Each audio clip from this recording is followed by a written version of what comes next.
झुकायचे, अन्यायावर पलटून वार करायचे, ना वाकायचे ना झुकायचे, अन्यायावर पलटून वार करायचे, सन्मानाने जगायचे आणि सन्मानानेच मरायचे, सन्मानाने जगायचे आणि सन्मानानेच मरायचे। आज 12 जानेवारी राजमाता जिजाऊ यांची जयंती। आज छत्रपती शिवाजी महाराज नावाच्या वादळाला जन्म देणाऱ्या एका वाघिणीचा जन्मदिवस। आजचाच तो दिवस ज्या दिवशी सिंदखेड राजा येथील लखुजीराव जाधवांच्या घरी जिजाऊ जन्मल्या। पुढे विदर्भातील जाधवांची कन्या मराठवाड्यातील भोसल्यांची सून झाली। महाराष्ट्राचे आराध्य दैवत छत्रपती शिवरायांना जन्म देऊन त्या स्वराज्य जननी झाल्या। मातृत्व, नेतृत्व आणि कर्तृत्व या 3 गुणांचा जिजाऊंनी शिवरायांच्या मनात स्वराज्याचे स्वप्न पेरले।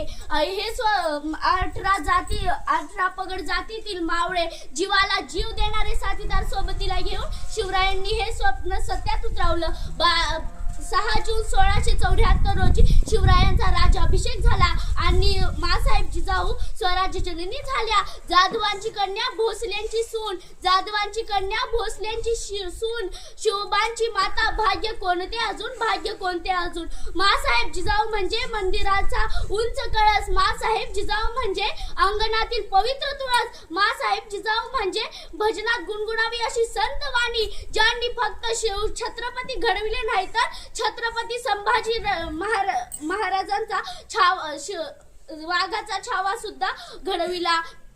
आजची राजकीय सामाजिक परिस्थिती पाहता आपल्याला पुन्हा छत्रपती शिवरायांची गरज आहे असे वाटते। शेवटी मी एवढे म्हणेन, वाघाची आई बनायला काळीज वाघिणीचे लागते, वाघाची आई बनायला काळीज वाघिणीचे लागते। म्हणून तर जिजामाता तुमच्या चरणापुढे मान माझी सदैव झुकते, मान माझी सदैव झुकते। एवढे बोलून मी माझ्या भाषणाला पूर्ण विराम देते। जय जिजाऊ, जय शिवराय, धन्यवाद।